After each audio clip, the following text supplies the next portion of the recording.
In April 1944, with the outcome of World War II hanging in the balance, 2 Jewish prisoners lay hidden near the outer fence of Auschwitz concentration camp. It was almost impossible to escape from Auschwitz. So many people were caught almost immediately and tortured and killed.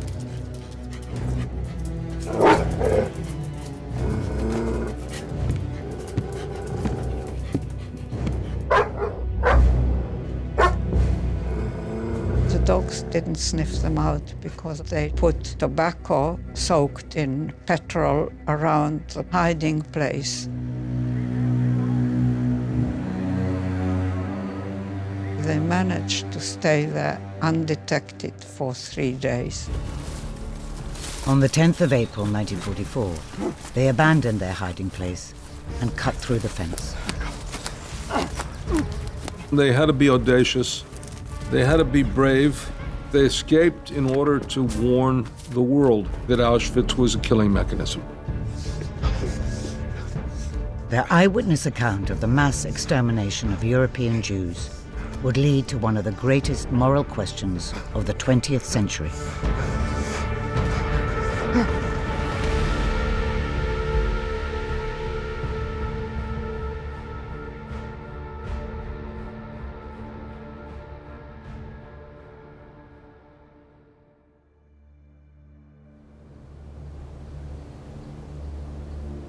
This killing complex can turn several thousands of human beings into ash in just 24 hours.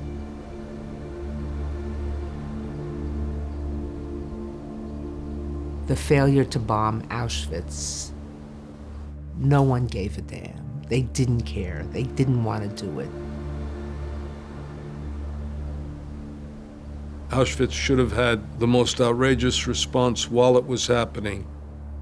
And that's a moral failure of the West. Why was the greatest crime of modern history allowed to proceed unimpeded for almost 2 years? 1 million Jews perished there by gas. It wasn't because of lack of evidence.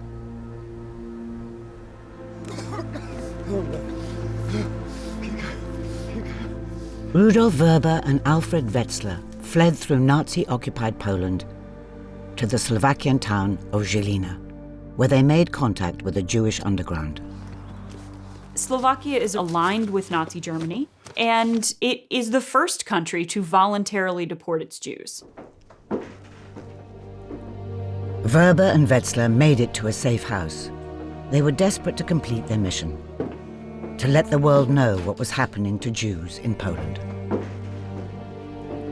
The extermination of the Jews was carried on in great secrecy. It wasn't advertised. Therefore, until then, we had no cogent or clear description of what went on at Auschwitz. Oskar Krasnansky of the Jewish Underground was sent to interview Werber and Wetzler. My name is Krasnansky from Bratislava. How do I know you're not fantasists wasting my time?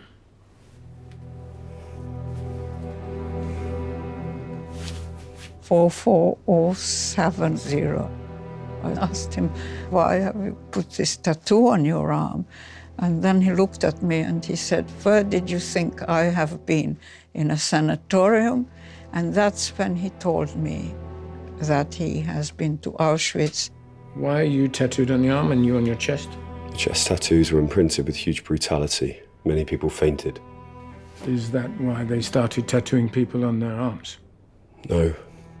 No, they did that because the chest tattoos faded too quickly. You must tell me everything.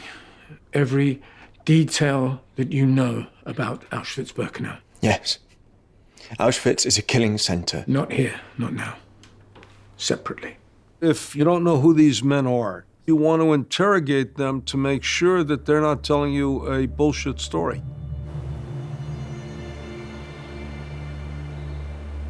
Auschwitz is not a household name in early 1944.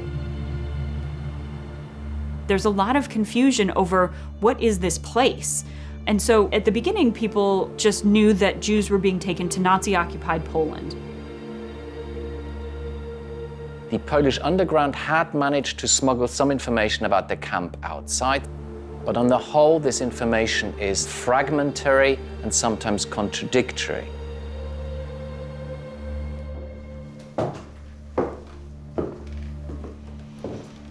Werber and Wetzler's interrogation was meticulously recorded, as in a court of law.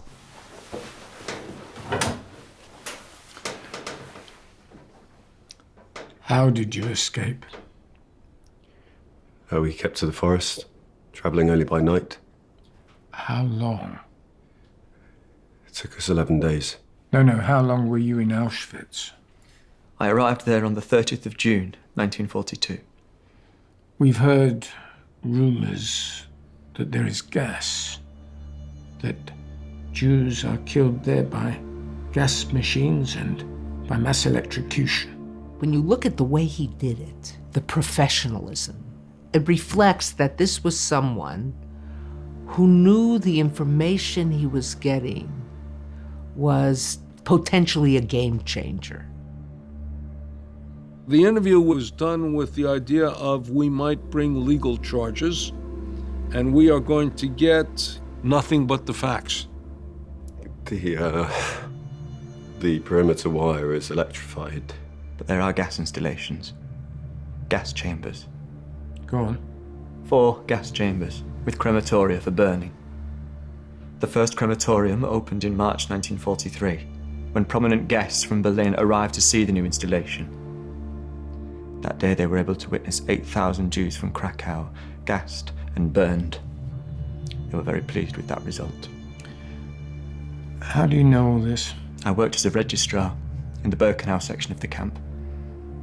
My daily duties included registering the survivors of each transportation, meaning those who had survived the train journey and had not, on arrival at Auschwitz, been selected for the gas. Clerks can move around the different sectors of the camp a little bit more freely than most other prisoners, and in this way pick up even more detailed information about what exactly is happening there. I also got information about the precise operation of the gas chambers and crematoria from one of the Sonderkommando. Sonderkommando? You really know nothing, do you?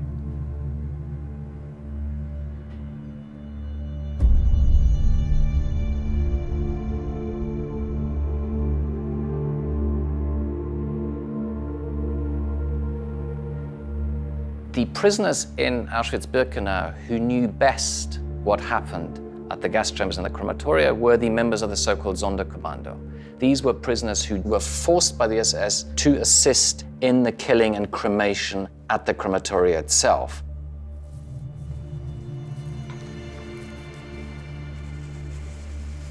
Rudy and Freddie felt that they needed to have facts that would convince people that this really is happening. And it was their idea to write a report that could be distributed and shown as evidence. Werber and Wetzler wanted to include as much granular evidence as they could in their report, and that included some drawings.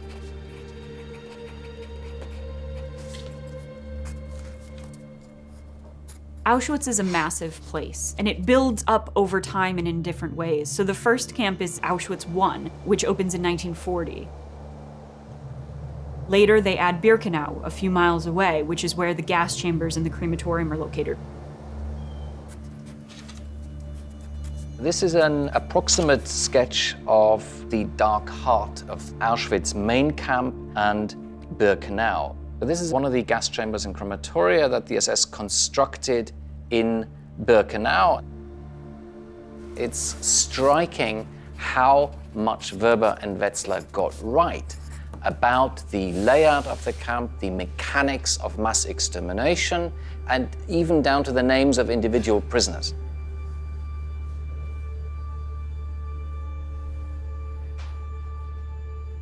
At the end of January, a large convoy of French and Dutch Jews arrived at Auschwitz, but only a small proportion of those reached the camp.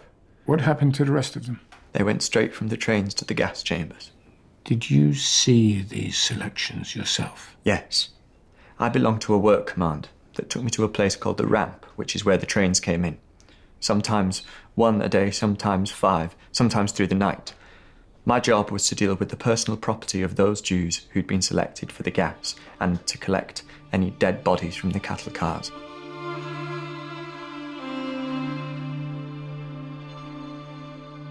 He sees how Jews are forced off the trains. He sees how they have to line up. He sees how the SS selects them and sends those deemed to be weak and ill and not fit for work towards the gas chambers. And this really gives Weber a direct insight. He becomes an eyewitness of the Holocaust. Women, children, old people, people they considered unfit sent straight to the gas chambers. The fittest were separated out and kept for labour. How many? It varied. A small percentage, 5 or 10%. All this was done with force? Sometimes, but usually without. These people had no idea where they were going. I want to emphasise this. A train would pull in, and those getting off would have no conception of what had just happened to those who'd arrived a few hours before. They were describing the details of genocide. How was it done? You were asking people to believe something that was literally beyond belief. You can't put it into words. Numbness, fright, anger, fury, rage, and then a feeling of, oh my God, and probably a sense of incredulity. Are these guys out of their mind? How did the SS deal with these arrivals? I've told you already, they were sent to the gas. To the gas at Birkenau. Some of the groups would be frightened and disorientated. Others would be almost relieved, depending on how they'd been greeted by the SS. Sometimes they could be harsh, using the sticks, dogs, lots of shouting. Other times it would be, how nice that you have arrived. We are sorry it was not too comfortable. Things will change now. Weber's testimony had a horrifying climax. The Nazis' new plan for Auschwitz-Birkenau. They are preparing for the extermination of the Hungarian Jews. How do you know that? That is why they have built the new crematoria and extended the ramp. I said, how do you know the intent to kill the Hungarian Jews? The SS. They talk. To you? I am dirt. To each other. I heard it more than once. They would always take the best food from the trains for themselves. They had a cosmopolitan diet. I overheard one officer saying that he was tired of Dutch cheese and looked forward to the arrival of Hungarian salami.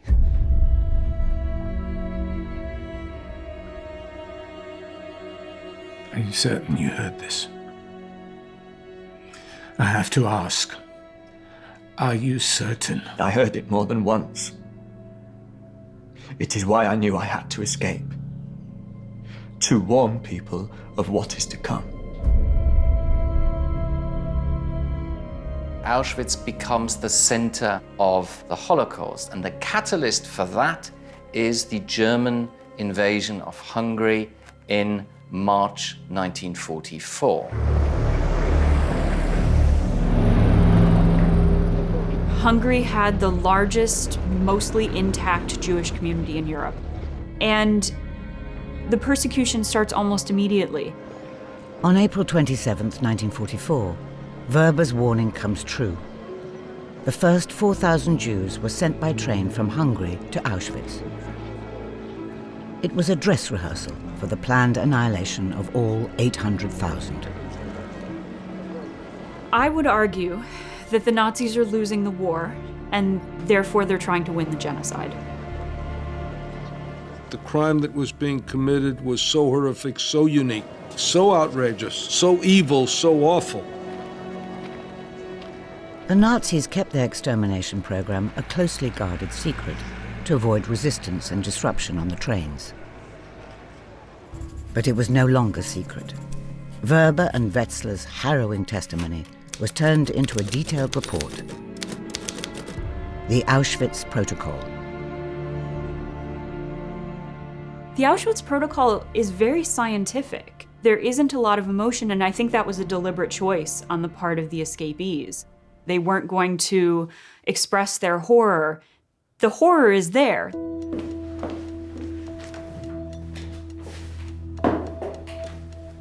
Thanks to the protocol, Jewish activists in Slovakia learned of the Nazis' plans for the Hungarian Jews.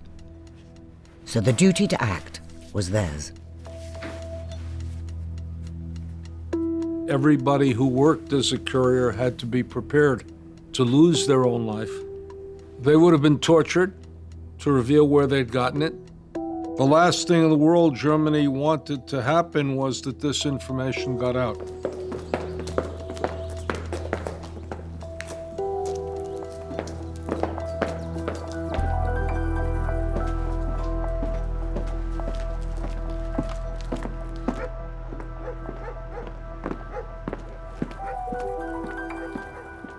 In the first week of May 1944, the protocol reached Michael Weissmandl, who worked secretly for the Jewish underground in the Slovakian capital. Rabbi Weissmandl was a very passionate man. He's in Slovakia to rescue people.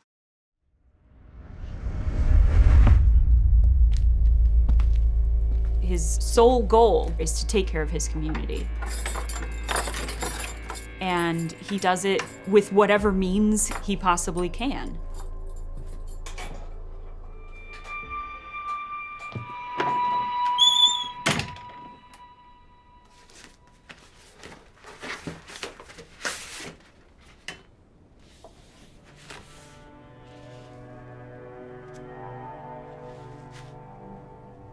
Weissmandl was not only among the first to read these documents, but he was the first to fully believe these documents.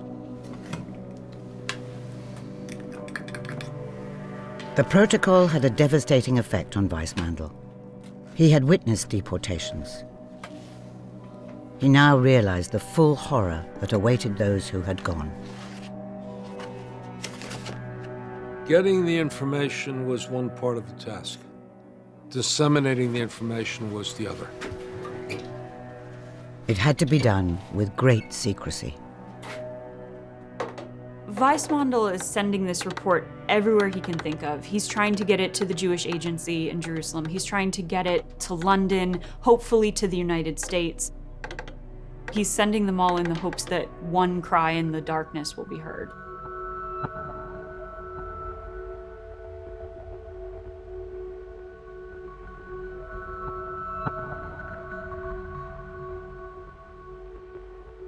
Our bedroom door is knocked down and 2 gendarmes are in our bedroom, yelling and screaming. You have 2 minutes to pack a bundle, we are taking you away. Give up your jewelry, give up anything you have in possession. My father looked at us as though he wanted to save this picture in his memory of the family. He said, get out of the house. And said only this sentence: just stay calm. Remember, calmness is strength. And they hit him, pushed him through the door, and he was out. The rabbi, who was an elderly gentleman with a white beard, he was made to walk in the front of the column. You see, it was symbolic. The Jews are leaving town. In spring 1944, the world had little knowledge of what was happening to the Jews of Hungary. Most were looking elsewhere because the war had reached a critical juncture. What was going on at that very time in the United States and Britain was the preparations for D-Day, which the total outcome of the war depended. Now, this took precedence over everything. The Pacific War was going on for the Americans, and that was an immense Herculean effort. They knew that as they moved closer to Japan, The fight was going to get harder and harder because the Japanese were terrifically fierce fighters. On the other side of Europe, the Soviet army at the time was working full steam.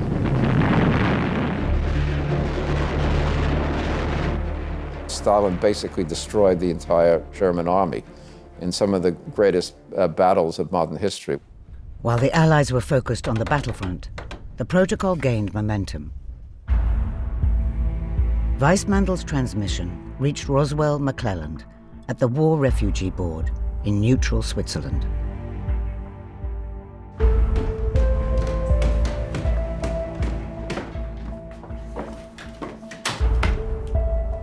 Is this it? The War Refugee Board was established by Roosevelt in early 1944, and it was the only body anywhere in the world which specifically had the task of rescuing Jews.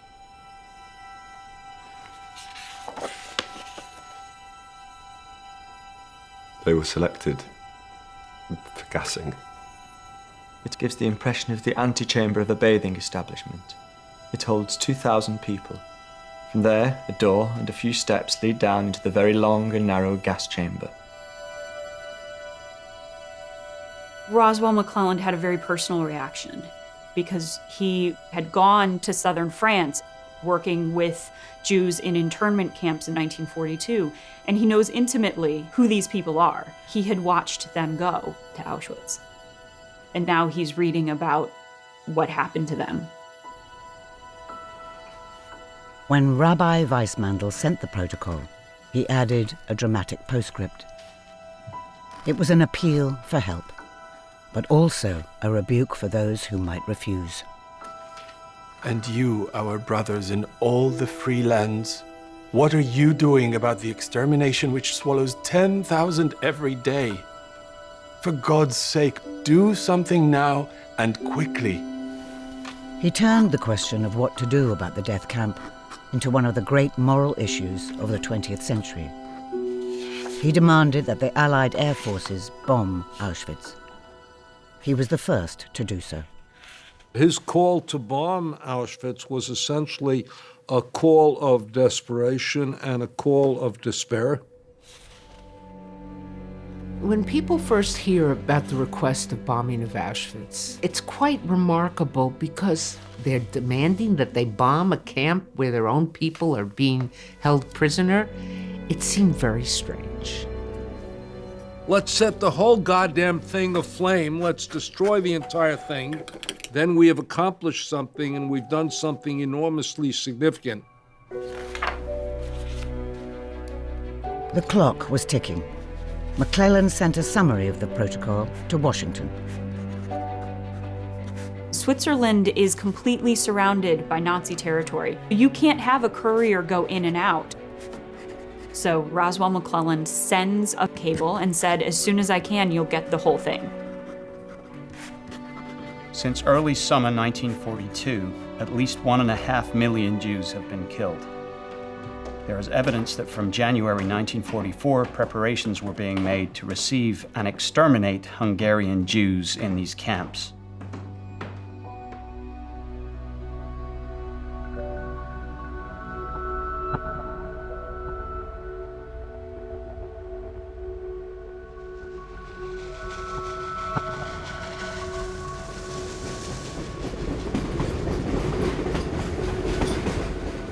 For 3 days and 3 nights, we were locked into that box. Every morning we were traveling. They opened those shutters and they threw out dead bodies. With a tiny window for air and one pail for bodily needs, which turned out to be very, very embarrassing and unpleasant. Something has always been going around in my mind and I can't get rid of it, and I feel so ashamed.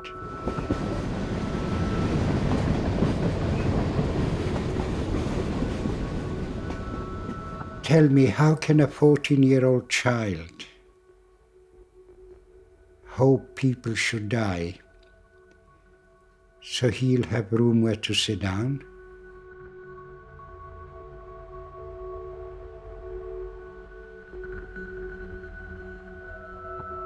It was early in the morning that we arrived. The door opened and screams. Alle heraus, heraus, schnell, schnell, los, los, los, los. And through the slits of the cart that we were in, I saw the word Auschwitz. I didn't have a clue what it was. Nazi soldiers standing there with rifles pointing at us. Others holding back snarling big dogs that were barking at us. The first thing was, you breathe in and it's a very strange smell. It was sort of sweetish and burning. I thought it's a bakery and they're baking bread.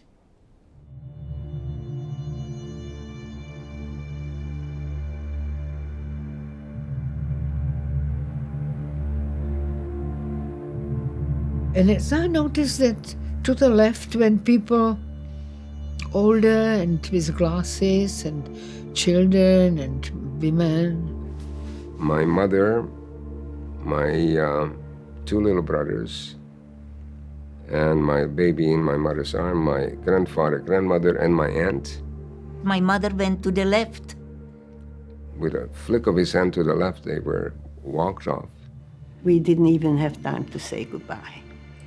And that's when I saw my father the last time. He was 60 years old.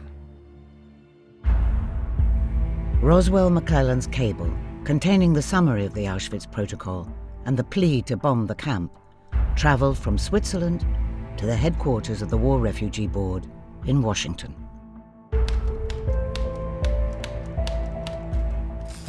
It is urged by all sources of this information in Slovakia and Hungary that vital sections of the rail lines be bombed. They also urge that the camps of Auschwitz and Birkenau, especially the gas chambers and crematoriums recognizable by their high chimneys, be bombed from the air. The director of the War Refugee Board was a lawyer called John Paley. The decision about what to do with this startling information fell on his shoulders. John Paley was very measured, and he was very diligent and dogged. He's not cynical. He really does believe that the United States can try to save people. Would you please ask Dr. Axon to step through to my office? Oh, and hold all incoming calls until he leaves. When people saw the level of detail and this atrocity, they recognized that this was something different. This was something horrifying. Ben, I want you to take a look at this. It's from Roswell McClellan. Auschwitz? I think he means Auschwitz. Benjamin Axon is a lawyer. He grew up in Latvia and was an incredibly intelligent man. He's Jewish. He certainly still had family and friends back in Europe. He sees the War Refugee Board as a place where he can do some good.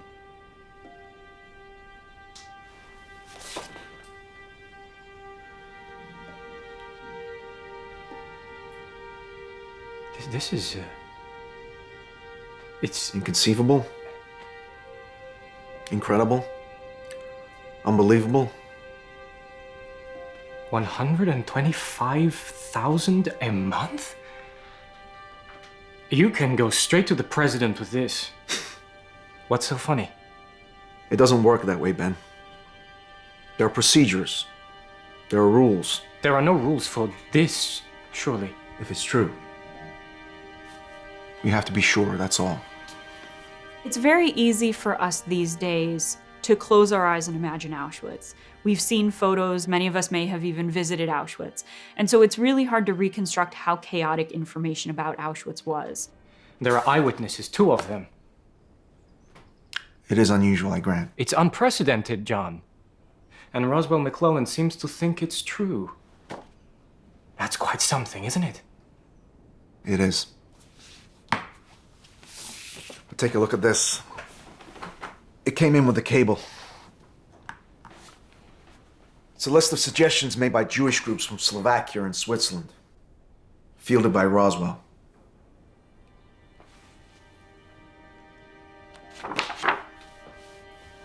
Well, there is a logic to it, isn't there? I mean, If you accept this, then it kind of follows that you must do this.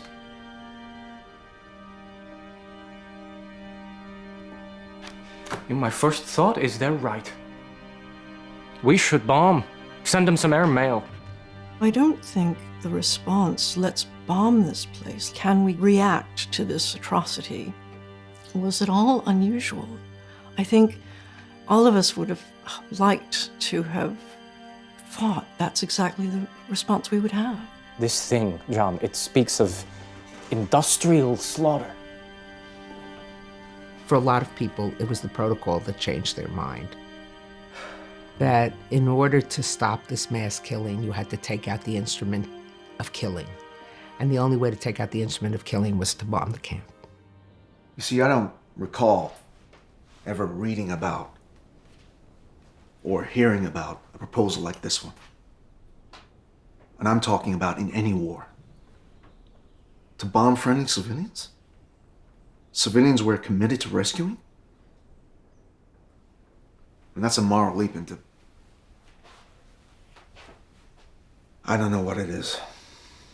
Paley perceives that there's not much that we can do. The War Refugee Board is constantly trying to get information about what's going on in Europe. And I think he sees this as information, but not actionable intelligence. I'll make the suggestions to the War Department, but I know what they'll say. It's a diversion.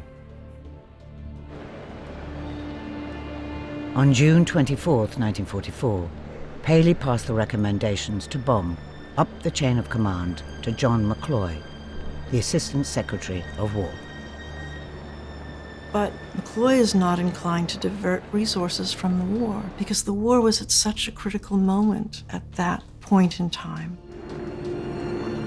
Allied forces had landed successfully in France on D-Day. The supreme effort now was to drive towards Germany, reach Berlin, and force the unconditional surrender of the Nazis. Round-the-clock bombing missions against German cities, military and industrial targets were intensifying. On the Eastern Front, the Soviet army was advancing westwards towards Poland.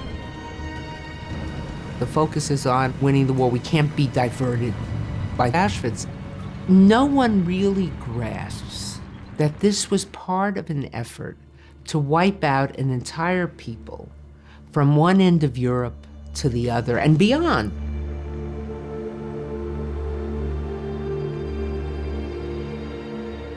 Once you understand that Jews are being killed every day, you can't go on with business as usual. You can't imagine not doing something about it.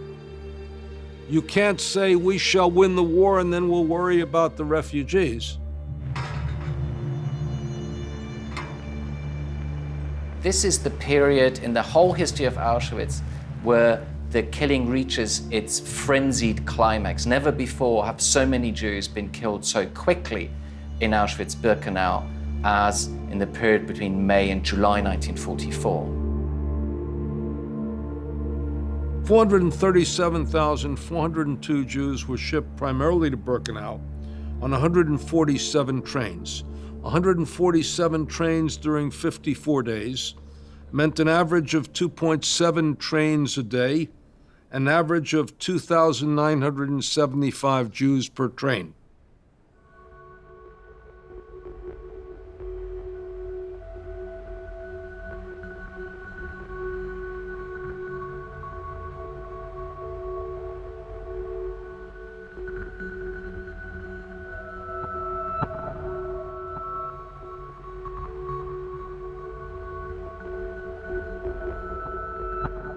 I didn't know what a crematorium was. I didn't know what a gas chamber was. I didn't have a clue. But we soon found out. It didn't take us long to find out. Somebody asked me, "Where's your mother with you?" I said, "No, she went left, probably with the older women now in another block." And we learned finally what happened, all those who went to the left. We didn't want to believe it. And he said only this sentence: That's where she went. She went through the chimney. So we all look back at these chimneys. And I keep thinking, how does a person go through a chimney? What, they gonna burn my mother, my brother? I didn't believe it. We were absolutely incredulous. It's not true. It's not true. It can't be. We got to know next day that it is true. They were burning the families. The protocol may have stalled in America, but it reached the desk of Foreign Secretary Anthony Eden in London. The Jewish Agency representatives in London, Chaim Weizmann and Moshe Chertok, fixed an urgent meeting to make their plea directly. Chaim Weizmann was the president of the World Zionist Organization, and Weizmann understood very well the situation of the Jews. Moshe Chertok was later the second prime minister of Israel. Then we think some kind of reprisal needs to be considered, something that will act as a deterrence to Germany. If the Auschwitz camp continues to function as a killing center, then... bomb. The aim being to dislocate the machinery of annihilation and hope to save the remaining 300,000 Hungarian Jews from extermination. It's bold, it has imagination, it may even work. And Mr. Churchill? Also in favor, in principle. What we should need to do now is examine its feasibility with the Air Ministry. Yes. Yes, of course. In a memo to Eden, Winston Churchill wrote about Auschwitz. There is no doubt that this is probably the greatest and most horrible crime ever committed in the whole history of the world. Churchill's instincts are genuine. He was one of the first to recognize the full gravity of what had been going on. He said to Eden, we should do something. Then he said, get anything out of the Air Force you can and invoke me if necessary. Eden would have interpreted it as act quickly, act decisively, and you have my blessing. Two of the most powerful men in Britain now supported the bombing of Auschwitz. Eden summoned the head of the Air Ministry, Sir Archibald Sinclair, to discuss the feasibility of the raid. Well, it was quite a surprise receiving this. I mean, it hasn't been raised at Cabinet, so far as I know. Unnecessary, according to Winston. Well, there's a feeling in the ministry that we shouldn't be disrupting the Normandy campaign right now with an operation of this nature. There is? Yes. Yes, there's quite a strong feeling. Also, isn't this a thing for our Soviet allies, anyway? Being much closer to the intended target than us, I mean. Stalin was as likely to bomb Auschwitz as he was to stand on his head in the Red Square in the middle of winter for a week. He wouldn't have done it. This is all very interesting, Archie, but I asked you to examine the feasibility of a bombing raid on Auschwitz-Birkenau. That's what I've done, Anthony. Well, no, you haven't done that, you see. You've merely listed the objections the Air Force might have to such a mission and come up with a couple of fanciful suggestions of your own. What we need to discover, you and I, is whether the bombing raid on Auschwitz is actually feasible. I think you should coordinate your thinking with the Americans. Sinclair was very much playing the role that he was in as Secretary of State for Air, which was to protect the resources of the Air Force, focus them on the war itself. I think he did look at it and said, it's better hand it off to the Americans. They're in a better position to do it than we are. Eden's request for a feasibility study into bombing Auschwitz reached General Karl Spotz, one of the most powerful men in the Allied Air Force. Spotz says, yes, it sounds like something I would be willing to do. I can't imagine that anyone like Karl Spotz would not have been outraged and would not have wanted some kind of retribution or attempt to get at this with the instrument that was available to him, which is the long-range bomber. The moral question of should we bomb Auschwitz became a technical one. Could we bomb Auschwitz? Every target that was attacked after specialized intelligence was applied to it. Where is it located? What does it look like? What would be the best routes? The Allies had been gathering intelligence about the area since spring 1944. Spy planes flew over Auschwitz-Birkenau, but they were looking for factories, not a death camp. They had been photographing all around IG Farben in order to support hitting the industrial areas that were producing synthetic fuel for the Germans, which was a critically important target. The photos were taken to RAF Medmanen, where they were analysed in 3D. By chance, 3 of them showed Auschwitz-Birkenau. These were the images General Spaatz desperately needed. The photographs covered a wide area, more than just the IG Farben site itself. They were picking up Birkenau. They had the crematoria in photographs. They just didn't know they had them.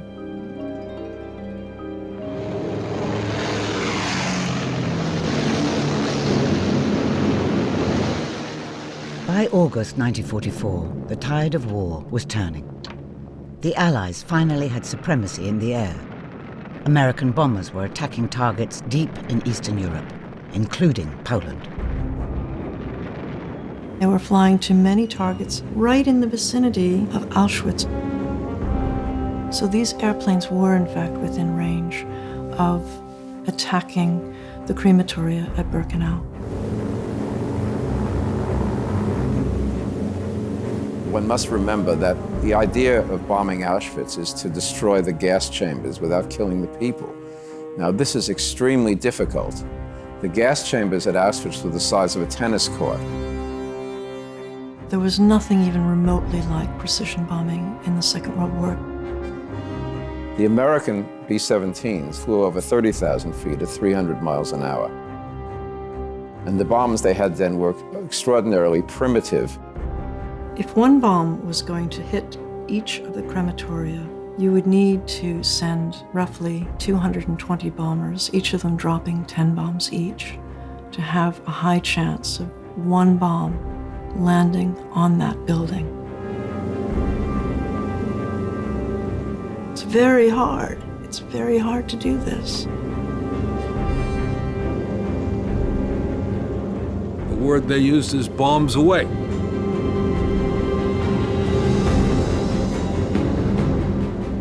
Where they land, nobody knows. And consequently, there were mistakes.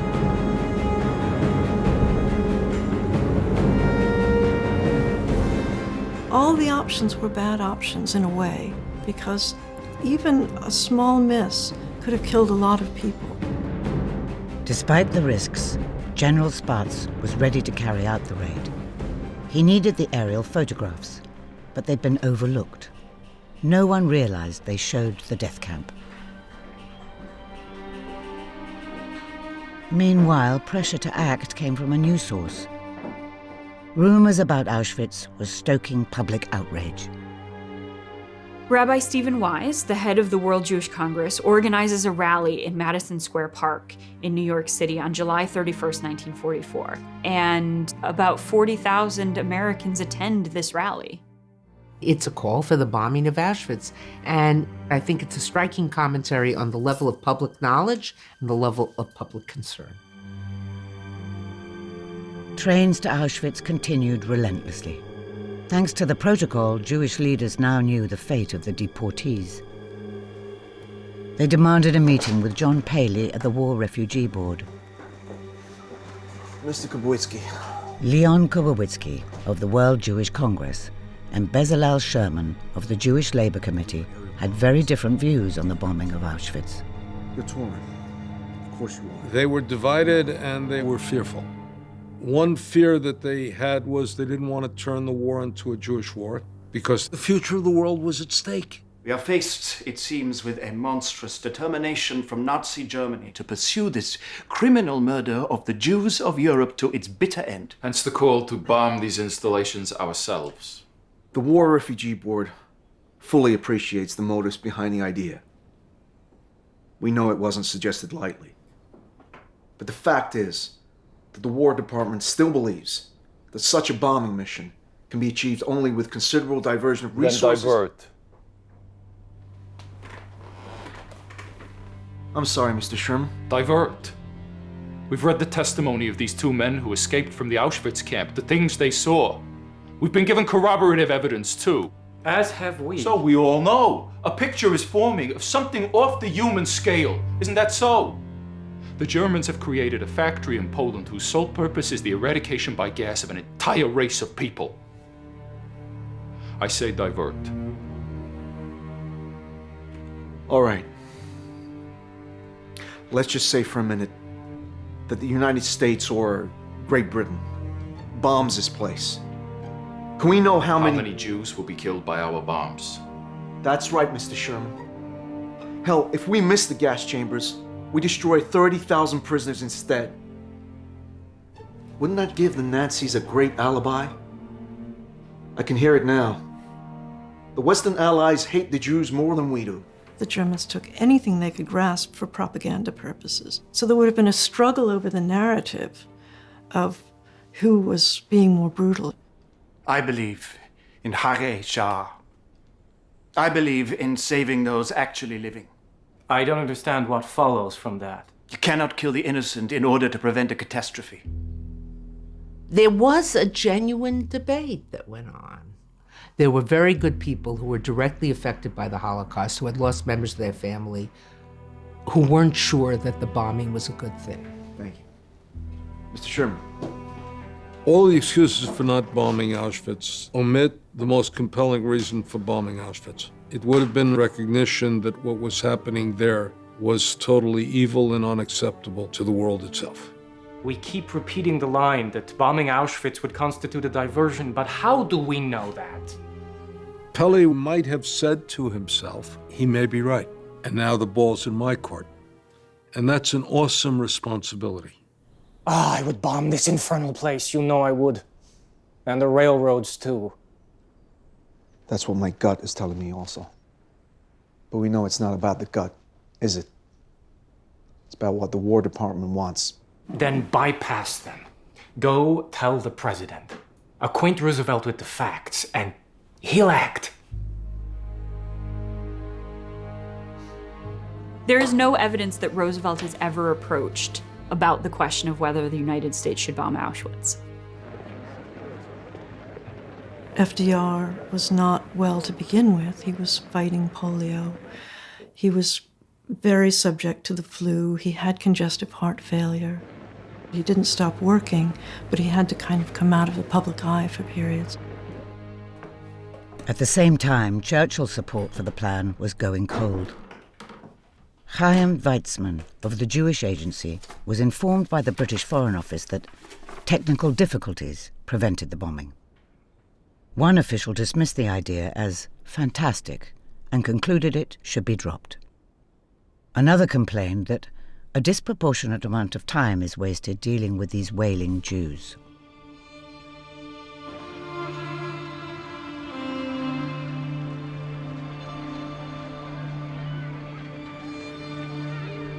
We're not going to believe atrocity stories. These stories are just being told to get us to let refugees in, to get us to let children in, and that level of anti-Semitism that creeps into so many decisions. Those Jews are carping again. Despite being written off as a diversion from the war effort, on the 13th of September 1944, the Allies did bomb Auschwitz-Birkenau. Some 2,000 or so bombs rain down. The bombs don't distinguish between prisoners and SS. Dozens of prisoners are killed, hundreds more are injured. However, it wasn't intentional. The target was the nearby IG Farben factory. Auschwitz was never a priority. Synthetic rubber was a priority.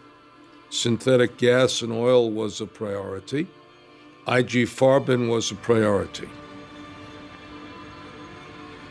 If there was a target that they were intended to bomb was 4 miles away, and they just inadvertently bombed Auschwitz, it shows how, how amateurish the bombing was.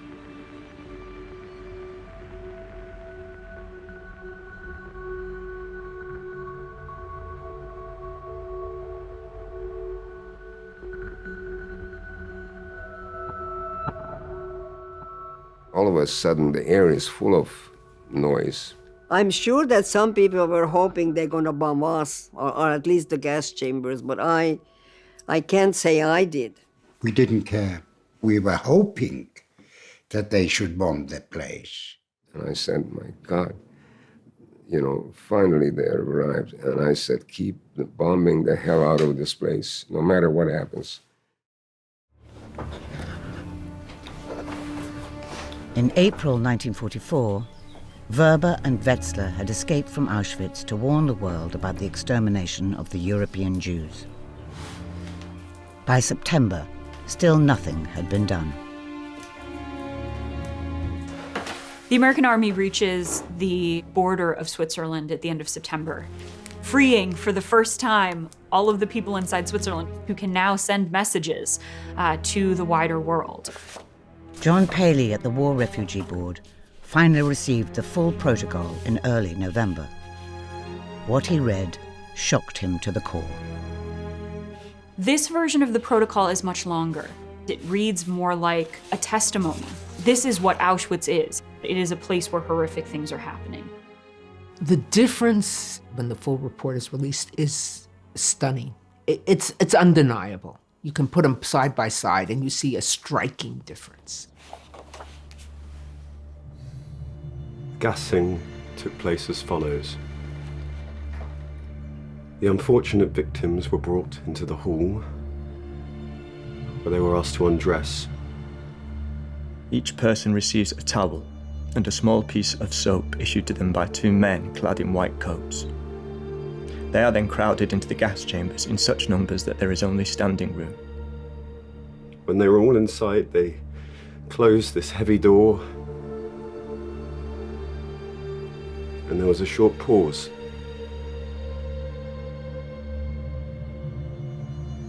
After which, SS men in gas masks climb the roof, open the traps, and shake down a preparation in powder form from tin cans labelled Cyclone for use against vermin manufactured by a Hamburg concern. It's this cyanide mixture that turns to gas at certain temperatures. And after 3 minutes, everyone in the chamber was dead.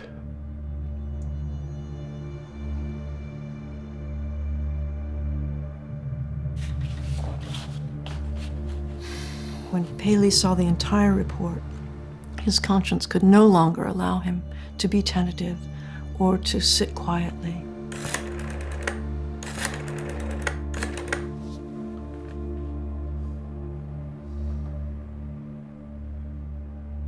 Mr. McCloy.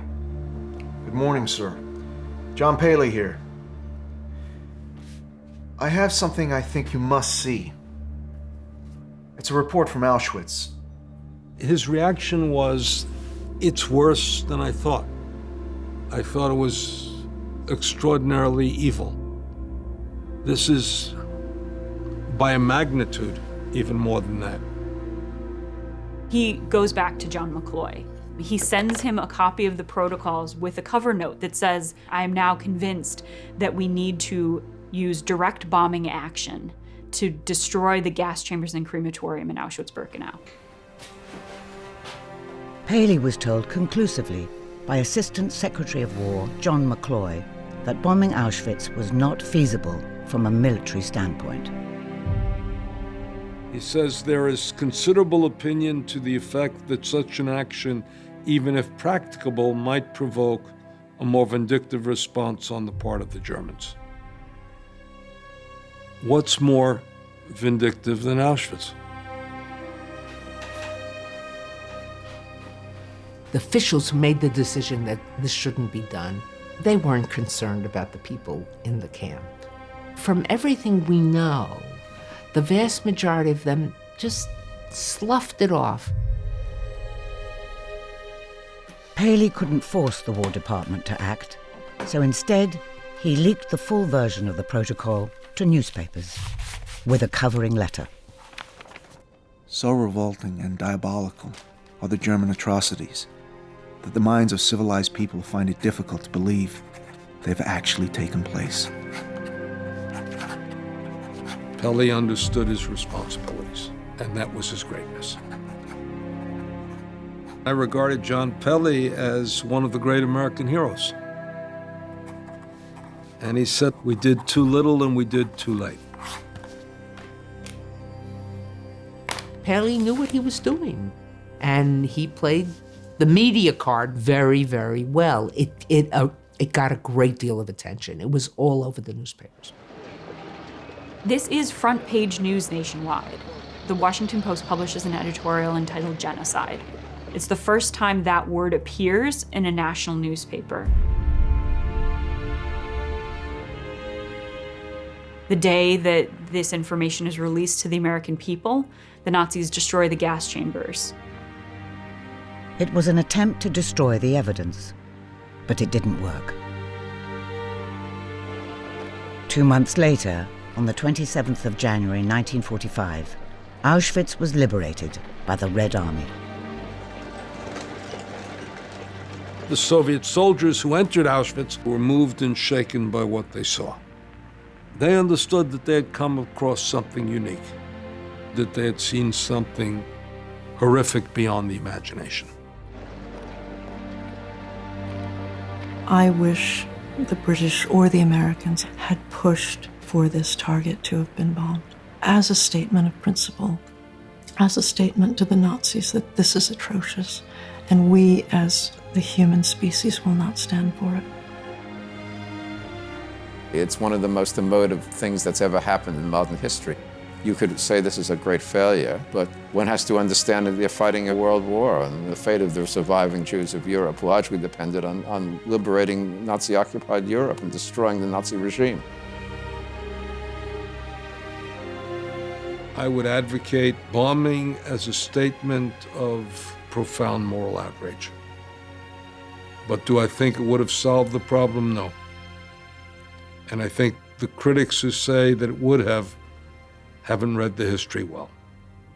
But moral protest in the wake of genocide is much better than nothing. Much, much better than nothing.